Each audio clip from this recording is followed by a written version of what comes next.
I clutched the knife with trembling hands, my back pressed against the cold tile wall of my kitchen.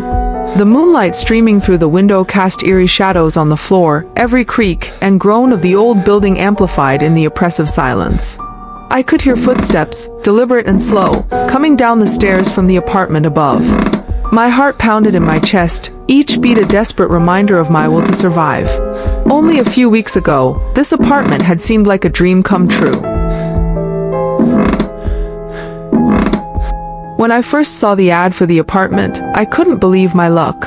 A spacious one-bedroom in a historic building in the heart of the city, and at an affordable price.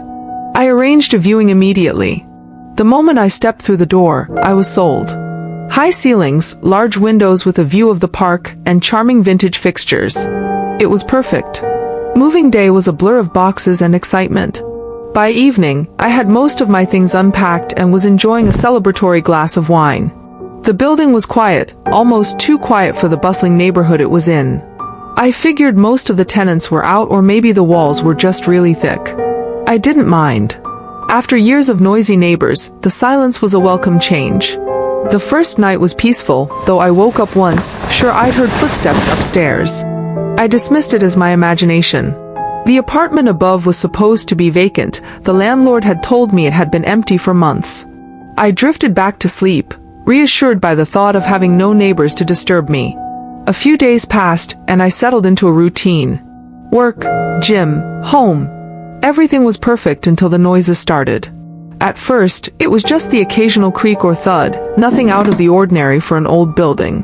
But then, the footsteps started again. Slow, deliberate, right above my bedroom. I mentioned it to Mr. Adams, the landlord, the next time I saw him. He was a kindly old man, always ready with a smile and a friendly word. "Are you sure you're hearing things from upstairs? That apartment's been empty for quite a while now," he said, scratching his head. "Maybe it's just the building settling," I suggested, though my gut told me otherwise. "Could be," he replied with a shrug. "These old places can make a lot of noise. If it keeps bothering you, let me know, and I'll check it out." I thanked him and tried to put it out of my mind. But the noises didn't stop. They grew more frequent, more unsettling. Sometimes, I would hear the footsteps pacing back and forth, as if someone was watching me, mimicking my movements. One night, as I was lying in bed, I heard a distinct sound, a soft tap-tap-tap on the ceiling, directly above my head. My blood ran cold. I stared up at the dark ceiling, willing the noise to stop. It didn't. It continued, steady and unrelenting. I couldn't take it anymore. I jumped out of bed, grabbed a flashlight, and headed upstairs. The hallway on the upper floor was dark and deserted. The door to the supposedly vacant apartment was shut, a heavy padlock hanging from the latch. I shone my flashlight around, searching for any sign of life. Nothing. I felt a chill creep down my spine as I hurried back to my apartment, bolting the door behind me. The next day, I called Mr. Adams again. "I'm telling you, there's something going on in that apartment," I insisted. He sighed, sounding more concerned this time.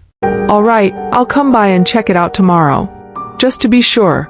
True to his word, he showed up the next morning with a set of keys. We climbed the stairs together, my heart pounding in anticipation.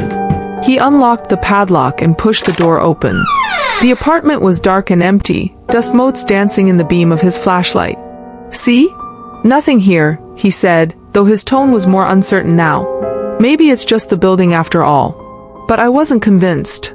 That night, the noises returned, louder than ever.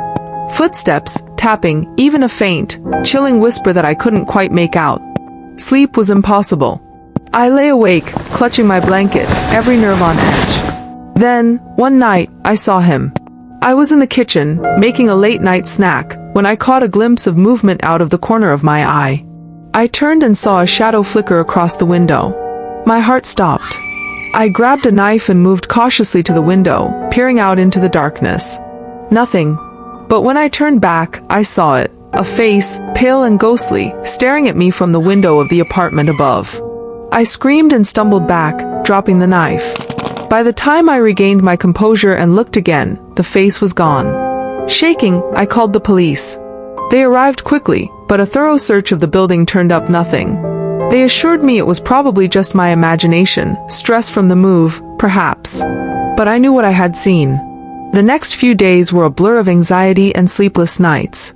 The noises continued, now accompanied by the sense of being watched.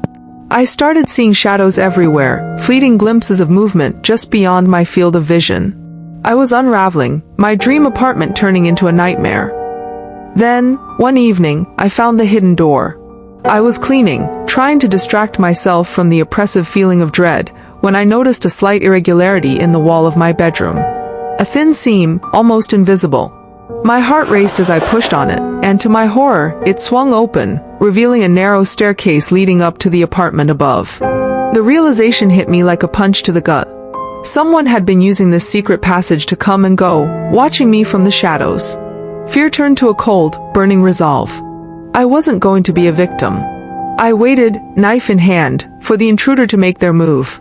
It didn't take long. The soft creak of footsteps echoed from the hidden stairwell. I positioned myself in the kitchen, where I had a clear view of the entrance. My pulse quickened as the door slowly opened, a shadowy figure emerging from the darkness. And now, here we were. The stalker, finally revealed, and me, ready to fight for my life. The figure stepped into the light, and I gasped. It was Mr. Adams. His kind eyes now cold and menacing, a twisted smile on his face. Surprised? He sneered. I've been watching you, waiting for the right moment. Why? I demanded, my voice shaking. Why not? He replied, stepping closer. People like you, so naive, so trusting. You make it easy. Rage and fear surged through me. I tightened my grip on the knife, ready to strike. Stay back!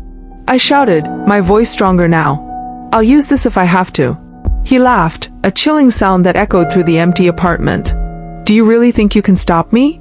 With a sudden burst of adrenaline, I lunged at him, the knife slashing through the air. He dodged, but not quickly enough. The blade sliced his arm, and he howled in pain. I seized the moment, pushing past him and racing for the door. He grabbed my ankle, yanking me to the ground. I kicked out, my heel connecting with his face.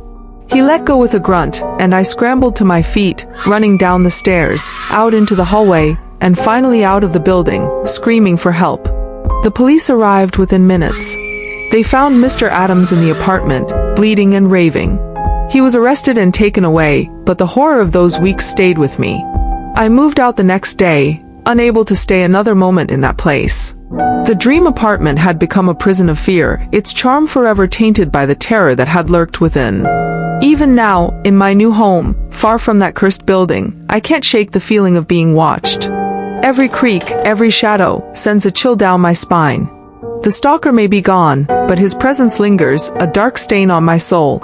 And so, I live with the knowledge that safety is an illusion, and the real horror is knowing that sometimes, the monsters are the ones who seem the most trustworthy.